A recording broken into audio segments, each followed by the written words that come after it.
Shalom à tous. Alors, deux de mes abonnés, ils m'ont demandé si je pouvais faire une vidéo qui explique la différence entre la Torah et le Talmud. La préparation de cette étude m'a fait découvrir des choses vraiment surprenantes.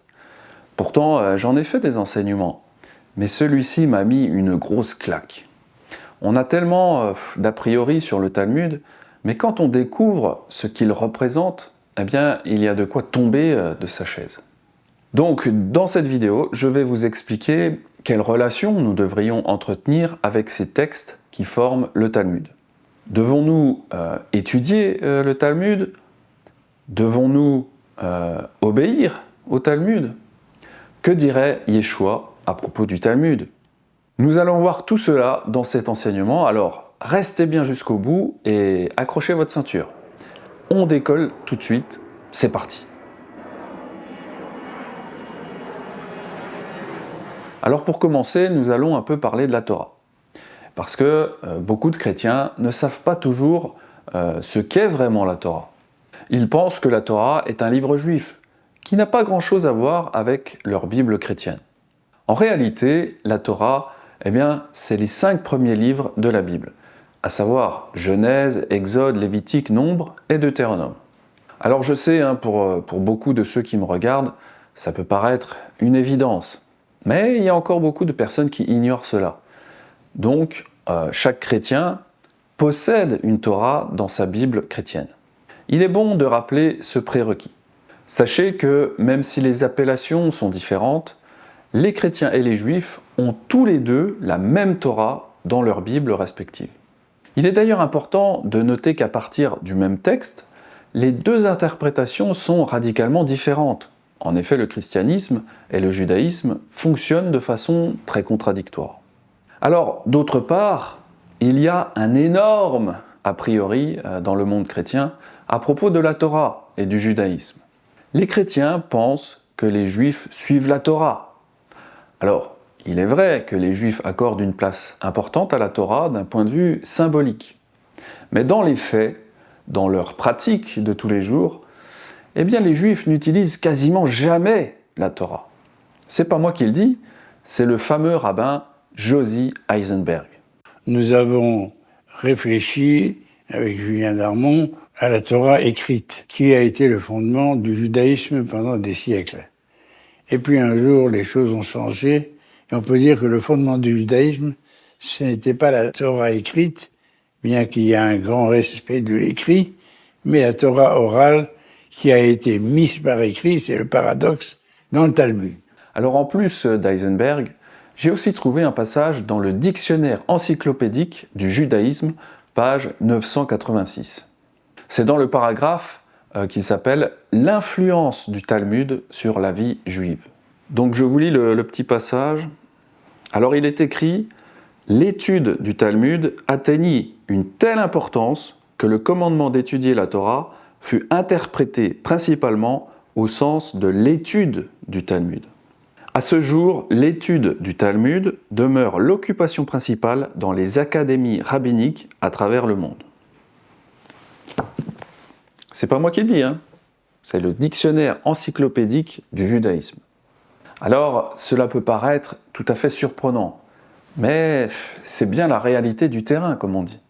Alors, comme vous l'avez compris, il y a un autre ouvrage que les Juifs écoutent et suivent en priorité par rapport à la Torah. Il s'agit, vous l'avez compris, du Talmud. Cela peut paraître contre-intuitif, mais dans le judaïsme, la Torah est vraiment recalée au second plan. Elle ne sert que de décoration. La Torah est parfois citée dans le Talmud, mais c'est souvent un verset sorti de son contexte pour appuyer une idée ou un commentaire rabbinique qui n'a souvent aucun rapport avec le verset cité. D'ailleurs, encore une fois, dans l'émission d'Eisenberg, il confirme ce que je vous dis. Aujourd'hui, on peut difficilement être juif en se contentant de la loi écrite. Aujourd'hui, dans les yeshivot, notamment en Israël, on étudie le Talmud. Finalement, on se retrouve à étudier que ça. Alors après, c'est vrai que ça a été poussé dans les yeshivot contemporaines à un point tel qu'on étudie vraiment que le Talmud. Personnellement, je suis un peu critique de cette vision-là, parce que non seulement on étudie que le Talmud, mais on n'étudie que certains traités du Talmud, et dans ces traités, on n'étudie que certains chapitres. Ah bon?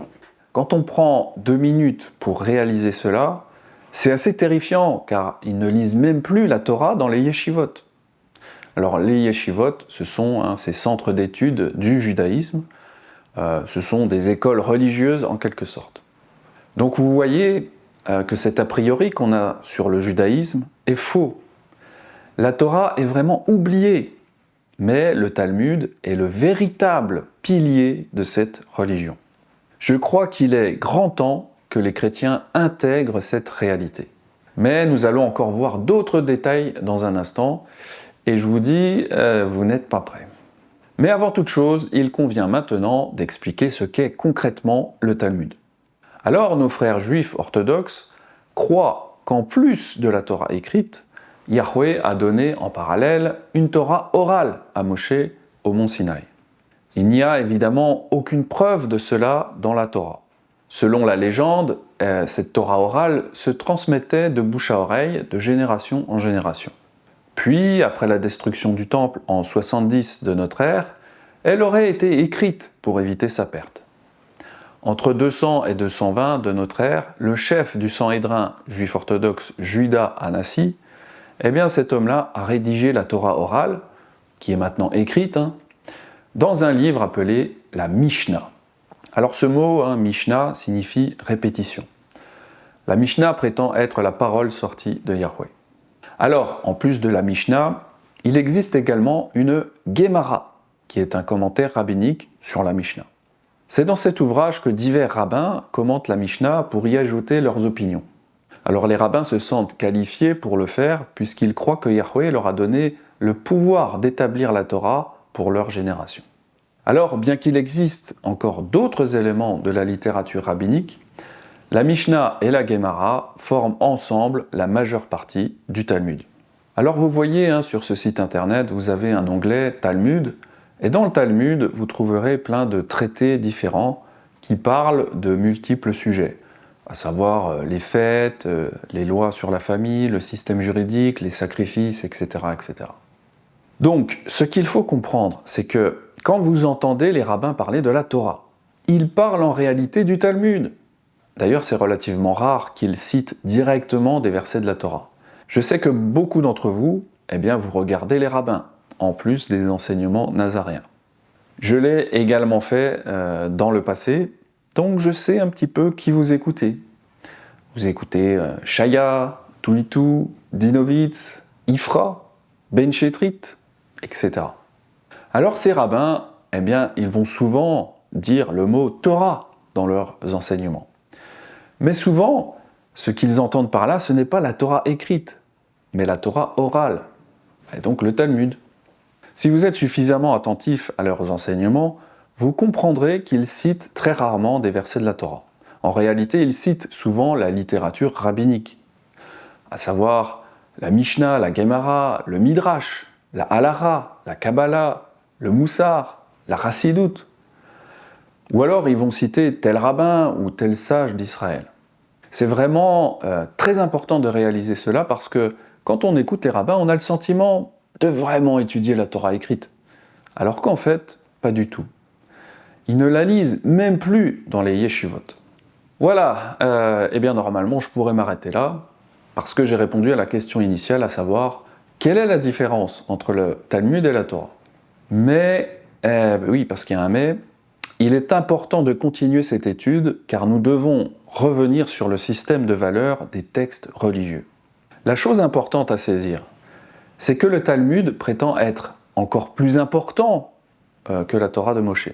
Voici une citation. « Mon fils, sois plus prudent dans l'observance des paroles des scribes que dans les paroles de la Torah, car dans les lois de la Torah, il y a des préceptes positifs et négatifs. Mais quant aux lois des scribes, quiconque transgresse l'un des textes des scribes encourt la peine de mort. » Ce qu'il faut vraiment comprendre, c'est que le Talmud est supérieur à la Torah, dans la tête des rabbins, surtout en termes d'autorité. Il est important de bien comprendre le système des valeurs, des livres dans les différentes religions. Il faut raisonner en termes d'autorité spirituelle. Et je vous parle individuellement à chacun d'entre vous, il est important que justement chacun d'entre vous sache quelle est son autorité spirituelle. Car peu importe ce qu'on fait, on en a toujours une. Pour la plupart des Juifs, le Talmud est vraiment ce qui est en tête dans leur foi, dans leur pratique et dans leur système de valeurs.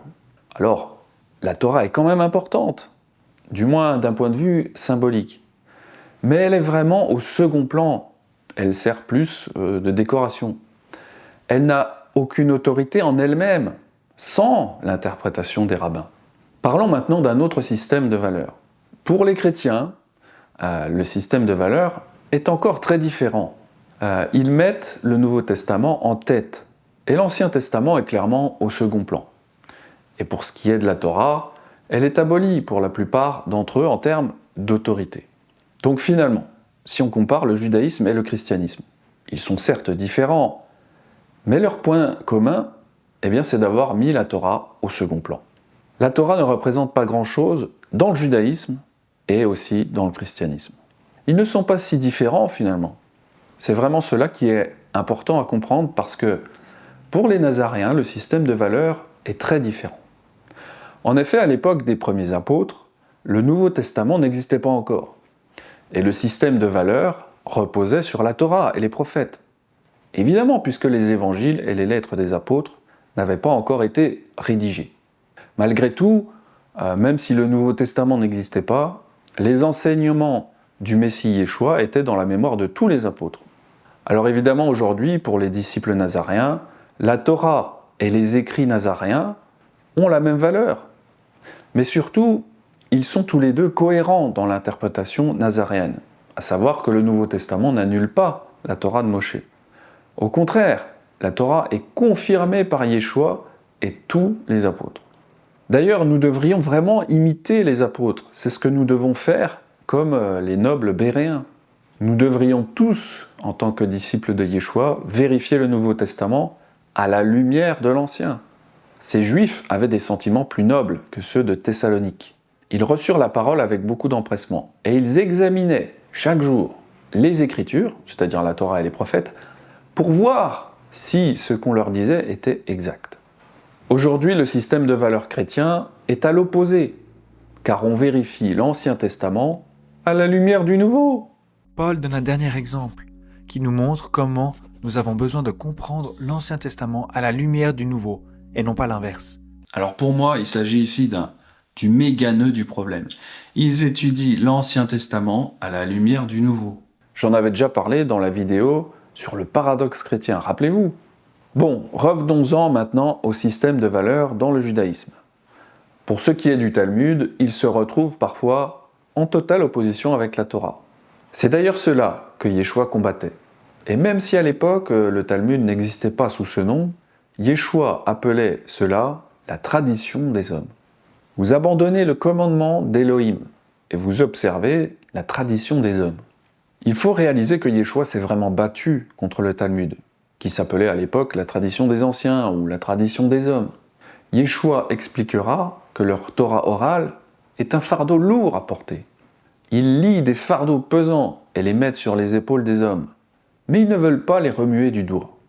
Yeshua dira par ailleurs que sa Torah est facile à porter. Prenez mon joug sur vous et recevez mes instructions, c'est-à-dire la Torah, car je suis doux et humble de cœur, et vous trouverez du repos pour vos âmes, car mon joug est doux et mon fardeau léger. Comme je vous l'ai déjà dit en début de vidéo, les chrétiens ont toujours eu cet a priori que les Juifs s'appuyaient sur la Torah. Et comme Yeshua critiquait fortement leur doctrine, les chrétiens croient aujourd'hui que Yeshua était contre la Torah de Moshe. Dans le christianisme, la loi de Moshe est mauvaise, car considérée comme une tradition d'homme. Prenez par exemple ce chrétien qui parle d'une des lois de Moshe, la loi du Lévira.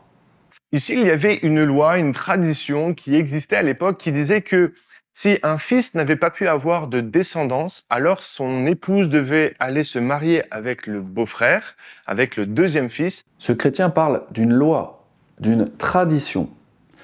Ça veut dire que dans sa tête, dans la tête d'un chrétien, les lois de Moïse sont des traditions d'hommes, donc sous-entendu mauvaises et abolies par Jésus. Mais remarquez bien que Yeshua ne dira jamais de mal des commandements d'Élohim donnés à Moshe. Yeshua ne va s'en prendre qu'aux traditions des hommes. Vous abandonnez le commandement d'Élohim et vous observez la tradition des hommes. Mais étant donné la méconnaissance totale de la Torah par les chrétiens, eh bien ils ne sont aujourd'hui pas capables de faire la distinction entre la Torah de Moshe et les traditions des hommes. Chose que Yeshua savait distinguer, ainsi que ses apôtres. Il faut vraiment faire cette nuance, cette distinction entre Torah et Talmud. Il faut écouter l'enseignement de Yeshua. Il y avait d'un côté les commandements d'Élohim et de l'autre les commandements des hommes. C'est en vain qu'il m'honore, en enseignant des préceptes qui sont des commandements d'hommes. Beaucoup de chrétiens croient encore aujourd'hui que les commandements des hommes, c'est la loi de Moïse, alors que les commandements donnés à Moïse venaient de Yeshua lui-même. Tels sont les commandements et les lois que Yahweh donna par Moïse aux enfants d'Israël. C'est vraiment tellement important de comprendre que Yeshua, eh bien c'est Yahweh venu en chair. Abraham, votre père, a tressailli de joie de ce qu'il verrait mon jour. Et il l'a vu, et il s'est réjoui. Les Juifs lui dirent « Tu n'as pas encore 50 ans et tu as vu Abraham ?» Yeshua leur dit « En vérité, je vous le dis, avant qu'Abraham fût, je suis. » Alors rappelez-vous, quand Abraham a vu Yeshua, c'était dans Genèse 18. Yahweh lui apparut parmi les chênes de Mamré, comme il était assis à l'entrée de sa tente, pendant la chaleur du jour. Voilà, c'est toujours bien de rappeler la divinité de Yeshua pour comprendre que la Torah vient de Yeshua. Cela n'a donc aucun sens pour un chrétien de la rejeter aujourd'hui. Et j'espère que vous avez compris pourquoi les chrétiens rejettent la Torah. Parce qu'ils pensent qu'elle est humaine et vient de Moshe. Mais surtout, ils pensent que Jésus l'a rejetée. Cette opposition entre la Torah et les évangiles peut sembler paradoxale, car alors que les chrétiens enseignent que la Torah est abolie, ils gardent néanmoins la Torah dans leur Bible, même s'ils n'y adhèrent pas. Si vous voulez en savoir plus sur le paradoxe chrétien, j'ai fait cette vidéo très percutante qui vous expliquera tout en détail. Je vous conseille vraiment cette vidéo qui est un banger absolu. Alors, nous pourrions aussi dire qu'il y a un paradoxe juif, car comment peuvent-ils suivre le Talmud s'ils gardent également la Torah dans leur synagogue? Alors que souvent le Talmud entre en contradiction avec les commandements de la Torah. Voyons encore quelques passages du Talmud. Sous un autre rapport, les paroles des scribes sont plus graves que celles de la loi écrite, la Torah. Donc voici encore un passage qui montre que les écrits des scribes étaient supérieurs à la loi écrite de Moshe. Le Talmud affirme que même si Eliyahu, c'est-à-dire le prophète Élie, même s'il arrivait avec sa cour et parlait contrairement à l'opinion majoritaire des rabbins du Talmud, les rabbins ne doivent pas l'écouter. Dans toutes les matières, un tribunal peut annuler les décisions d'un autre tribunal, à l'exception des 18 choses interdites par les écoles de Hillel et de Shammai. Car même si Élie et sa cour venaient et les déclaraient permises, il ne faut pas l'écouter. Alors, même si nous considérons le Talmud comme une ressource historique importante, il existe de nombreuses raisons pour lesquelles nous ne pouvons pas accepter l'affirmation des rabbins, selon laquelle il a été donné par Elohim. Premièrement, Exode 24 déclare clairement que Moshe a écrit toutes les paroles de Yahweh. Moshe écrivit toutes les paroles de Yahweh, puis il se leva de bon matin, il bâtit un autel au pied de la montagne et dressa 12 pierres pour les 12 tribus d'Israël. Il n'y a aucune mention d'une prétendue Torah orale. Et puis, s'il y avait déjà une Torah écrite, alors pourquoi cette prétendue Torah orale avait-elle besoin d'être écrite à son tour pour se substituer à la Torah de Moshe? Quand on y réfléchit, cela n'a pas de sens. Dans d'autres endroits, Yahweh semble indiquer que Moshe a bel et bien écrit toutes ces paroles parce que Moshe ordonne à Israël de lire toutes les paroles de la Torah de Yahweh au peuple. Moshe leur donna cet ordre. Tous les 7 ans à l'époque de l'année du relâche, à la fête des tabernacles, quand tout Israël viendra se présenter devant Yahweh ton Elohim, dans le lieu qu'il choisira, tu liras cette loi devant tout Israël en leur présence. De plus, Yahweh est clair sur le fait que nous ne devons en aucun cas ajouter ou retrancher à ces paroles. Pourtant, c'est précisément ce que fait la soi-disant Torah orale. Vous observerez et vous mettrez en pratique toutes les choses que je vous ordonne. Vous n'y ajouterez rien et vous n'en retrancherez rien. Yeshua les reprendra à ce sujet d'ajouter ou de retirer, comme nous l'avons déjà vu. vous abandonnez le commandement d'Élohim et vous observez la tradition des hommes. Maintenant, voyons en détail ce que pensaient Yeshua et les apôtres de l'esprit talmudique. Les Juifs rabbiniques sont devenus un peuple brillant et mondialement connu pour cela, parce qu'ils se concentrent sur l'intellect plutôt que sur l'esprit. Et pourtant, Yahweh demande à quel point peuvent-ils vraiment être sages quand ils ont rejeté la parole de Yahweh et l'ont remplacée par leur propre parole. Comment pouvez-vous dire « nous sommes sages, la loi de Yahweh est avec nous ». La plume des scribes est vraiment une plume d'erreur, et elle n'a écrit que le mensonge. Les sages sont confondus, ils sont consternés, ils sont pris. Voici, ils ont méprisé la parole de Yahweh. Et quelle sagesse ont-ils? Ces paroles de Jérémie sont très intéressantes. Nous avons ici la première trace de cette littérature rabbinique. En effet, la plume des scribes fait ici référence à ce qui deviendra plus tard le Talmud. Comme nous l'avons déjà vu, les évangiles en parlent, bien évidemment, sous d'autres termes, la fameuse tradition des anciens. Alors des scribes et des pharisiens venus de Jérusalem s'approchèrent de Yeshua, disant « Pourquoi tes disciples transgressent-ils la tradition des anciens ?» On retrouve cette loi orale également dans ce passage. Il leur répondit « Et vous, pourquoi transgressez-vous le commandement d'Élohim au profit de votre tradition ?» Yeshua nous explique ici qu'ils ont mis le Talmud devant sa Torah. Yeshua était contre le système de valeurs des Juifs de l'époque. Yeshua a averti ses disciples de ne pas suivre les enseignements des rabbins de l'époque. Et cet avertissement, il vaut encore pour nous aujourd'hui. Comment ne comprenez-vous pas que ce n'est pas au sujet de pain que je vous ai parlé? Gardez-vous du levain des pharisiens et des sadducéens. Alors, ils comprirent que ce n'était pas du levain du pain qu'il avait dit de se garder, mais de l'enseignement des pharisiens et des sadducéens. Si vous voulez en savoir plus sur la guerre entre Yeshua et les rabbins, je vous conseille cette vidéo qui explique un petit peu tout en détail. Alors, vous avez probablement souvent entendu dire l'expression « les sages d'Israël » ou alors « les maîtres d'Israël ». Ce sont des expressions prononcées par différents prédicateurs modernes. Cela fait également référence à l'esprit talmudique. C'est une façon détournée de parler du Talmud et de la tradition des hommes que Yeshua condamnait fermement. Mais Yahweh dit « Quelle sagesse ont-ils » Ne vous fiez donc pas à leur sagesse, car Yeshua dira que sa doctrine, c'est-à-dire la bonne nouvelle de l'Évangile, ne leur a point été révélée. En ce temps-là, Yeshua prit la parole et dit « Je te loue, Père, Adon du ciel et de la terre, de ce que tu as caché ces choses aux sages et aux intelligents, et de ce que tu les as révélées aux enfants. Oui, Père, je te loue de ce que tu l'as voulu ainsi. » Beaucoup de personnes se focalisent sur la sagesse et l'intelligence pour suivre un rabbin ou un pasteur. Mais pour choisir un enseignant, nous devrions surtout regarder s'il écoute l'esprit de Yahweh. Dans la dernière vidéo, je vous ai démontré, à l'aide de passages dans la Torah et les prophètes, que Yahweh n'aimait pas la démocratie. Eh bien, le Talmud est tout à fait favorable à la démocratie.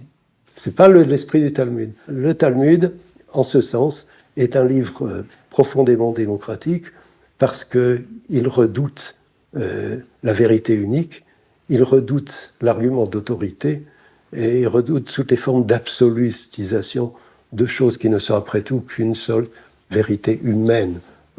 Nous avions parlé, nous avions vu qu'il existe une grande démocratie dans la chrétienté où toutes les opinions sont représentées par les dénominations. Eh bien, dans le Talmud, c'est assez similaire. C'est un ouvrage qui regroupe l'avis de plusieurs rabbins qui se contredisent parfois. Les rabbins redoutent tout pouvoir. Et en réalité, c'est l'esprit de Corée qui se cache encore ici. Donc on voit ici cette conception des sages du Talmud. Ils n'aiment pas le pouvoir, ils redoutent le pouvoir absolu. Ils redoutent cette tentation qui est la tentation de tout pouvoir. Les 250 qui étaient contre Moshe redoutaient son pouvoir. Mais Yeshua nous dira que tout pouvoir lui a été donné. Yeshua s'étant approché, leur parla ainsi. « Tout pouvoir m'a été donné dans le ciel et sur la terre. » Les rabbins redoutent la vérité unique, l'argument d'autorité. Le Talmud, en ce sens, est un livre profondément démocratique parce qu'il redoute la vérité unique, il redoute l'argument d'autorité. Yeshua n'enseignait pas comme les scribes, car en effet, il avait l'argument d'autorité. Après que Yeshua eut achevé ses discours, la foule fut frappée de sa doctrine, car il enseignait comme ayant autorité, et non pas comme leurs scribes. Yeshua sait la vérité unique que redoutent tant les rabbins. Yeshua leur dit « Je suis le chemin, la vérité et la vie. Nul ne vient au Père que par moi. » Les sages du Talmud ne veulent pas qu'Élohim règne sur eux. C'est pour cela qu'ils détestaient Yeshua au point de le lapider. Les sages de l'époque étaient effrayés par l'autorité de Yeshua. D'ailleurs, ils lui demanderont d'où vient son autorité. Yeshua se rendit dans le temple, et pendant qu'il enseignait, les principaux sacrificateurs et les anciens du peuple vinrent lui dire « Par quelle autorité fais-tu ces choses ? Et qui t'a donné cette autorité ?» C'est très intéressant, cet esprit de Corée, cet esprit de démocratie, cet esprit anti-autorité. Les chrétiens, comme les juifs, ne veulent plus qu'une autorité règne sur eux. Si Yeshua revenait avec autorité aujourd'hui, personne ne l'accepterait. Car toutes les dénominations chrétiennes, devraient disparaître. Et pareil, le Talmud et les rabbins devraient disparaître. Tout ce beau monde perdrait toute leur prétendue autorité. Il y a un fort esprit démocratique dans le Talmud. D'ailleurs, ce rabbin nous cite le Talmud. J'ai évoqué ce passage où on dit que Dieu pour créer l'homme, il a précipité ici-bas l'ange de la vérité. Eh bien, il y a une très belle conclusion à cette histoire. Lorsqu'on dit que Dieu a fait ce geste-là pour créer l'homme, il a dit la phrase « Emet me'eretz titzmar ». La vérité doit croître à partir de la terre. Hein, c'est un processus, la vérité. Et tous nous contribuons, nous pouvons, si nous sommes de bonne volonté, de bonne foi, nous pouvons contribuer à ce processus. Chacun peut apporter sa pierre. Et c'est pourquoi on peut conclure avec cette magnifique phrase du Talmud qui dit « Elu ve'elu divrei Elohim chaim ». Lorsqu'il y a une controverse, les paroles des uns et des autres sont les paroles du Dieu vivant. Dieu ne parle pas par une seule bouche. Hein. Dieu, Elohim chaim, Dieu de vie, parle à travers les voix des contradicteurs. Donc ce qui nous est imposé à nous, c'est de nous mettre à l'école de ces contradicteurs et de nous former une opinion. Nous avons le droit de nous former, ce qui ne produit pas l'anarchie. Hein. Il s'agit d'arriver à la vérité dans toute humilité, comme notre maître Moïse. Donc vous voyez, il dit que Dieu ne parle pas par une seule bouche, mais Dieu parle par les hommes. La vérité vient des hommes. La démocratie dans toute sa splendeur. De plus, il ose citer Moïse pour dire qu'on doit être dans la démocratie, alors qu'il soutient en réalité l'esprit de Corée qui était opposé à Moshe. Donc, ils arrivent avec le Talmud à tout inverser, et surtout à faire dire l'inverse de ce qu'enseigne la Torah. Hein, il s'agit d'arriver à la vérité dans toute humilité, comme notre maître Moïse. Dans l'humilité, mais en même temps dans une capacité de devenir adulte. Et on ne devient adulte que de cette façon. En assumant cette responsabilité de ceux qui écoutent les voix des uns et des autres et arrivent finalement à une conclusion qui toujours est provisoire. Il le dit très clairement, ils arrivent à une conclusion sur la vérité qui est provisoire. Donc, quelque part, il reconnaît qu'il n'y a pas de but dans l'étude du Talmud. Il reconnaît la vanité du Talmud. Finalement, ce verset de Timothée résume bien ce que sont les enseignants du Talmud. Apprenant toujours et ne pouvant jamais arriver à la connaissance de la vérité. De même que Jeannès et Jambres s'opposèrent à Moshe, de même ces hommes s'opposèrent à la vérité, étant corrompus d'entendement, réprouvés en ce qui concerne la foi. Alors, outre les expressions que Yeshua utilisait, comme la tradition ou les commandements d'hommes, il y a encore d'autres mots pour parler du Talmud, ou du moins de la littérature rabbinique. C'est surtout les apôtres qui parlaient de cela. Ils employaient le mot « fable ». Alors effectivement, il y a des passages agadiques, fantastiques du Talmud. Maïmonide en parlait. Et face à ça, il y a deux attitudes que Maïmonide décrit très bien. Il dit il y a deux attitudes fondamentalistes face au passage agadique, fantastique du Talmud. Soit on prend ça au pied de la lettre, et en réalité on abaisse la dignité des maîtres du Talmud parce qu'on croit qu'ils se sont amusés à raconter des fables, et qui croyaient à ces fables, et que nous, on devrait croire à ces fables parce que c'est marqué dans le Talmud.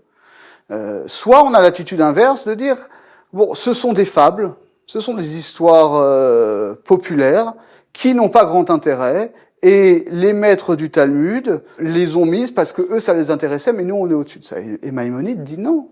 C'est dans le Talmud, donc ça a une valeur, mais ça suppose d'être analysé de manière dialectique, avec le même pile-poule que les passages halachiques pour arriver à les décrypter. Et si on fait ce travail-là, on découvre des choses merveilleuses sur la structure des mondes spirituels, la structure de l'histoire, le comment de la manifestation divine, les secrets de la prophétie.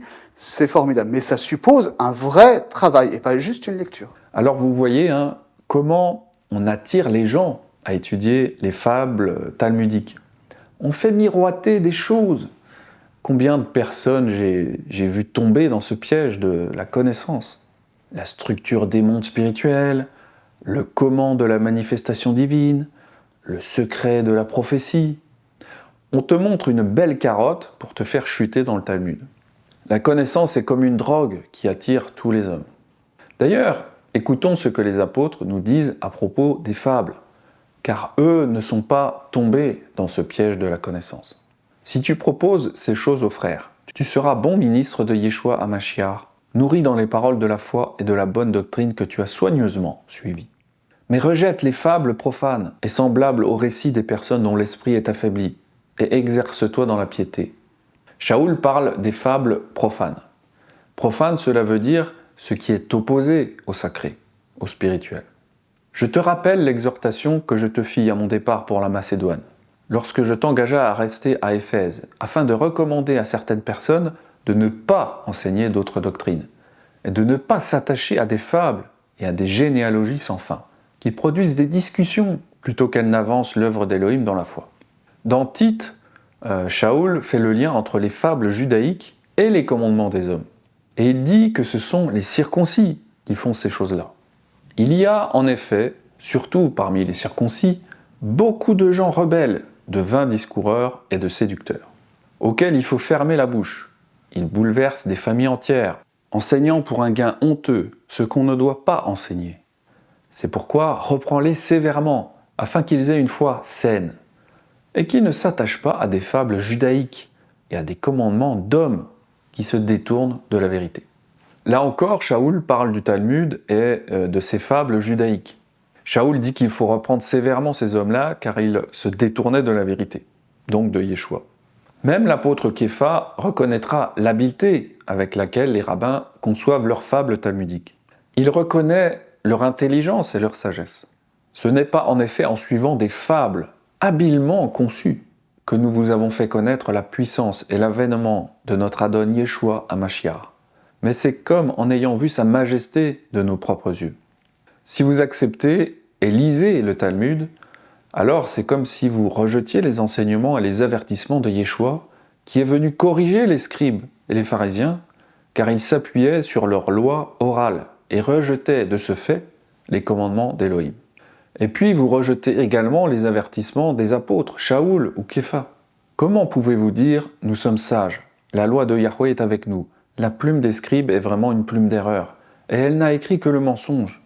Ce passage de Jérémie nous dit que les scribes disaient déjà que la loi de Yahweh est avec eux, en parlant de leurs écrits. Il devait donc y avoir déjà une loi orale rédigée à l'époque de Jérémie. Il faut vraiment que les chrétiens sortent de cette confusion et qu'ils fassent la distinction entre la loi donnée à Moshe par Yeshua, qui est bonne, et la loi orale qu'ont écrit les scribes, qui est mauvaise. Aujourd'hui, les chrétiens pensent tous que Yeshua se battait contre la loi de Moshe, alors qu'il n'en est rien. Il se battait contre les traditions des scribes, et aujourd'hui, Yeshua se battrait probablement contre le Talmud. Il faut comprendre que Yeshua s'est battu contre cet esprit talmudique parce que c'était une grande partie de son ministère. C'est pas un petit truc anodin dans les évangiles, mais la partie la plus importante du ministère de Yeshua, c'était le fait de venir nous sauver. Et finalement, ces deux choses sont liées, car les scribes et les pharisiens enseignaient qu'on serait sauvé en suivant leur tradition humaine rabbinique. Cela explique pourquoi Yeshua se battait contre eux, parce que Yeshua proposait le véritable salut. Nous avons vu que les apôtres également se sont battus contre les traditions, contre la loi orale des sages. Dans la lettre aux Galates, Shaoul l'explique assez bien. Vous avez su en effet quelle était autrefois ma conduite dans le judaïsme, comment je persécutais à outrance et ravageais l'assemblée d'Élohim, et comment j'étais plus avancé dans le judaïsme que beaucoup de ceux de mon âge et de ma nation, étant animé d'un zèle excessif pour les traditions de mes pères. Donc nous voyons que Yeshua et aussi Shaoul se battaient contre les traditions humaines. Malheureusement, aujourd'hui, les chrétiens ont cru que Yeshua et Shaoul se battaient contre la loi de Moshe, alors qu'ils se battaient en réalité contre le rabbinisme et leur loi humaine. Si bien qu'aujourd'hui, les chrétiens se battent contre la loi de Moshe, car ils n'ont pas compris le véritable contexte des évangiles, ils n'ont pas compris la nuance entre Torah et Talmud. D'un autre côté, beaucoup de messianiques aujourd'hui suivent des traditions d'hommes. Vous savez, les trucs du style le lavage des mains avec la prière rituelle, le talit de prière. Il y a une quantité astronomique de choses talmudiques dont on me parle à longueur de journée. Les 613 commandements, le calendrier rabbinique de l'équinoxe, l'allumage des bougies à Shabbat. Tout ça, ça vient du Talmud. Le Talmud déclare que celui qui allume régulièrement les lumières du Shabbat est récompensé par le fait d'avoir des enfants qui sont des érudits de la Torah. Car une âme est comparée à une bougie. Comme il est écrit, la bougie de Dieu est l'âme de l'homme. De même, une bougie est une mitzvah et la Torah est une lumière. Ainsi, à travers la mitzvah d'allumer les bougies de Shabbat, on mérite la lumière de la Torah. On mérite la lumière de la Torah. Qu'est-ce qu'il ne faut pas entendre? La lumière de la Torah, c'est Yeshua. On n'a pas besoin d'allumer des bougies pour connaître Yeshua. Yeshua leur parla de nouveau et dit « Je suis la lumière du monde. Celui qui me suit ne marchera pas dans les ténèbres, mais il aura la lumière de la vie. » Donc on n'a pas besoin d'allumer des bougies à Shabbat, mais par contre, si on veut la lumière, il faut suivre Yeshua. La Torah ne parle jamais de ces traditions dont je viens de vous parler, mais aujourd'hui, pour beaucoup de gens, ces choses-là sont devenues des obligations. Le calendrier rabbinique, les bougies de Shabbat. Moi aussi, je me suis précipité dans ces choses-là dans le passé. Je crois qu'on fait tous cette erreur. Mais si les apôtres et notre maître Yeshua nous ont autant avertis là-dessus, je crois que c'est de notre responsabilité de ne plus pratiquer ces choses aujourd'hui, en tout cas pour toute personne se disant nazaréen ou disciple de Yeshua. Donc si vous rencontrez une personne qui se dit nazaréenne aujourd'hui et qui vous encourage à lire et à étudier le Talmud, je crois qu'il faut fuir. Voilà, pour conclure, je vous encourage vivement à fuir le système de valeurs rabbiniques et le système de valeurs chrétien. Tous les deux, finalement, sont contre les prescriptions de Yahweh. Les deux systèmes annulent la Torah donnée par Yahweh à Moshe. Nous, les Nazaréens, les véritables disciples de Yeshua, nous ne reconnaissons pas l'autorité des rabbins dans leur tradition humaine que représente le Talmud aujourd'hui. Notre autorité première est et restera la Torah écrite par Moshe. Nous ne reconnaissons que l'autorité d'un seul rabbin, Yeshua le Messie. Alors, ce qu'on pourrait reprocher aux Nazaréens, c'est que, d'une certaine façon, eux aussi ont leur Talmud. Et ce Talmud s'appelle les Évangiles et les Lettres des Apôtres. Alors, oui, c'est vrai, d'une certaine façon, nous aussi, nous avons une interprétation de la Torah. Mais pour notre défense, cette interprétation vient du Messie Yeshua. Et Yeshua n'est pas qu'un homme. En tout cas, son enseignement ne vient pas de son côté humain. C'est ce que semble dire Shaoul ici. Je vous déclare, frère, que l'évangile qui a été annoncé par moi n'est pas de l'homme. Car je ne l'ai ni reçu ni appris d'un homme, mais par une révélation de Yeshua à Mashiach. Donc oui, on a une sorte de Talmud à nous, ce sont les évangiles. Mais cela ne provient pas des hommes, mais d'Élohim. Donc, n'en ayons aucune honte, car Yeshua est le fils unique de Yahweh. Il n'y en a pas deux comme lui. Cet enseignement est tiré du cours de Norman Willis, Why We Ignore the Talmud. Quant à moi, je vous dis à très très vite pour de futurs enseignements nazaréens. C'était Benjamin, un grand shalom à vous.